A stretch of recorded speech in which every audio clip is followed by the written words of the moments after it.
Oh, when the Saints go marching out. Oh, when the Saints go marching out. I wanna be in that number. Oh, when the Saints go marching out. What's going on, everybody? Welcome back to Shed and Blues. Thank you for watching this video. If you haven't done it already, go and check out my match day vlog. That's right, I was there at Southampton, where we slapped them 4-1 and all the Saints, they went marching out. It's like they were practicing for a fire drill or something, you know what I'm saying? Anyway, what a game. What a weekend. Let's delve straight into it. The starting 11, we had Kepa in goal. And I thought Kepa, his performance, I'd rate him around a 7. I thought he pulled off a couple of decent saves. Didn't have a lot to do. The goal Southampton scored, I thought he could have done better with it, but it wasn't totally his fault. Overall, though, he seemed solid, assured, and did well. Right back, as usual, was our captain, Dave, or Cesar Azpilicueta.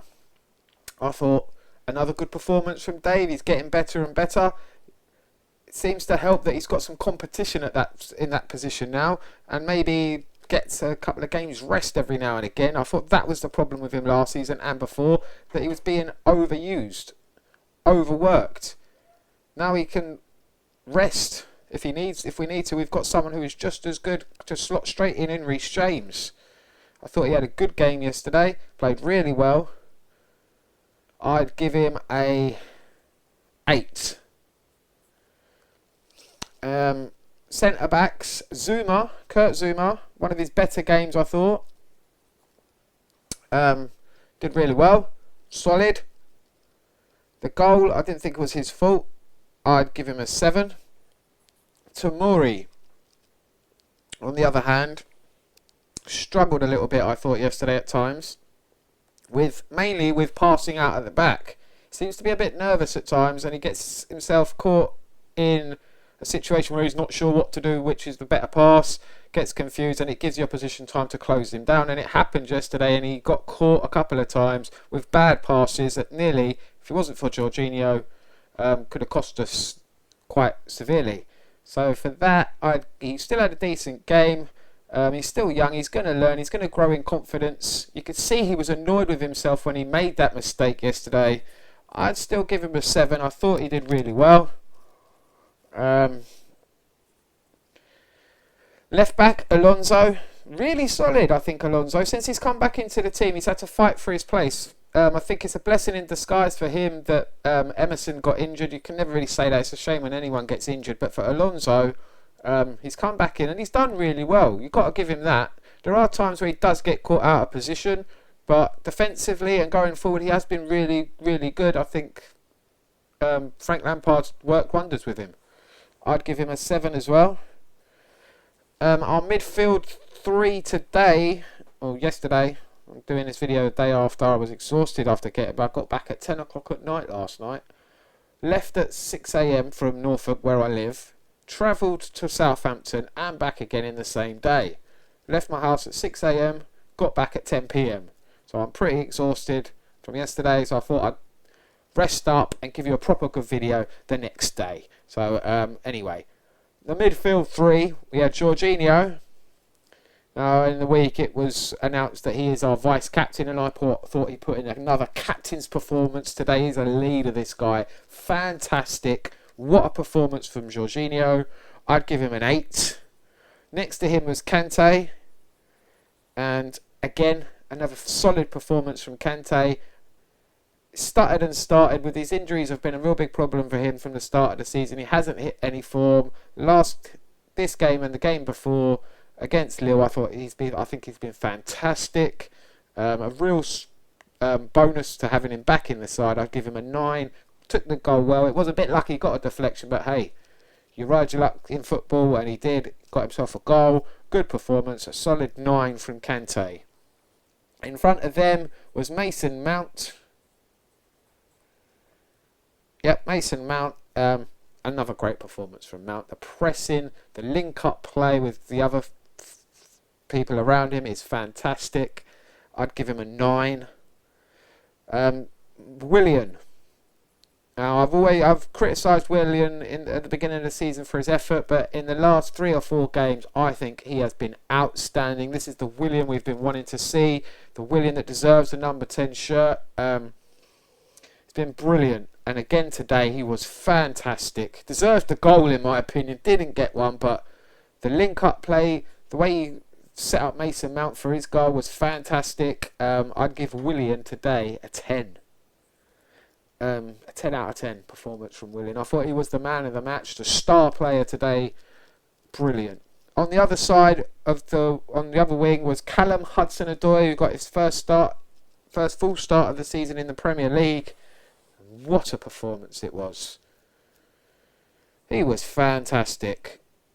Absolutely brilliant. I'd give him a 9. I thought the assist for Abraham's goal was absolutely first class. That pass was brilliant. And then Abraham took the goal well. But Hudson-Odoi was fantastic. Maybe should have got himself a goal in the second half. A good save from Angus Gunn with his foot. Apart from that, Hudson-Odoi was fantastic. And then up top, leading the line, was Tammy Abraham. Got himself another goal, led the line well, linking up with Mount and Callum Hudson-Odoi. I mean, these three have played together pretty much their entire lives. So you're going to know they've got a good understanding. And this is the bonus of having all these youth players coming through together, because they've all been playing together for years. They understand how each other plays. They know how to play with each other already. And it's working. Mount, Hudson-Odoi and Abraham yesterday were linking up brilliantly. It was just a joy to watch. And then you throw in Willian and his skill and guile and the way he plays. Just fitted it perfectly. You had Jorginho in the organiser, Kante in there, the engine. And then the back four were brilliant. What a performance. What a team performance it was yesterday. Deserved the 4-1 win. Abraham, I thought, was brilliant. I'd give him a 9 as well. Took his goal fantastically. What a game. Absolutely brilliant. The opposition. Southampton. Bit underwhelming, really. I thought this would be a bit of a challenge. I thought we'd struggle here. They were poor. Looked nervous and slow to get it out from the back and get it forward and really have a go at us. They really didn't. I thought Jan Valery was fantastic for them. He's a really good player.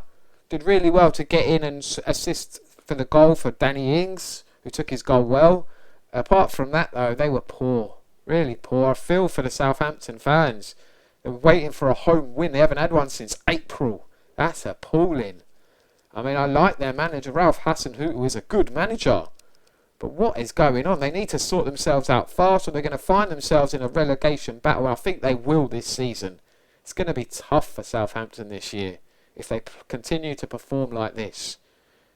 They weren't very good. But I think both teams can agree the worst performance of the day was the referee. He was terrible. Inconsistent throughout. Awful performance from the referee. I mean, there were some things he was giving for fouls and then some things that would look worse. He was just waving on and saying, play on. Then there were times when, for example, Southampton, a player got fouled by a Chelsea player and then they broke and were going up the other end of the pitch. The ref stopped the game and brought it back. I mean, I don't mind him doing that, but come on. There are times when you've got to think about it. Does that give the team the advantage? It didn't. Southampton could have broken, scored. Oh well. This referee was poor. I thought he was abysmal and shouldn't be refereeing at this level. For the crowd, Southampton's fans were poor. They were quiet. I thought they would have tried to raise their team up and get behind them at least. But I'm guessing what they're seeing at the moment isn't really working for them. The players need to give the crowd something to cheer, because they're not at the moment. They were quiet yesterday, the Southampton fans. The Chelsea fans, on the other hand, were fantastic throughout. Away fans are always so much better to go to an away game than it is at home. The fans are so much louder. There's so much more atmosphere. It was brilliant. Absolutely fantastic. I would recommend, if you're a Chelsea fan, try and go to an away game rather than go to a home game, because the atmosphere is 10 times better. The crowd were brilliant yesterday. 10 out of 10 for the fans, Chelsea fans. Well done. That's about it, really. We move on now. It's the international break, so everyone hates them. I can't stand the international breaks. And we'll be back after that. I think it's Newcastle at home. I'm not going to the game, but I will give you a review and hopefully a preview of that. So I will see you next time. Thanks for watching. Make sure you like, subscribe. Go check out the Matchday vlog. And share that as well. Share everything. Thanks for watching. I'll see you next time.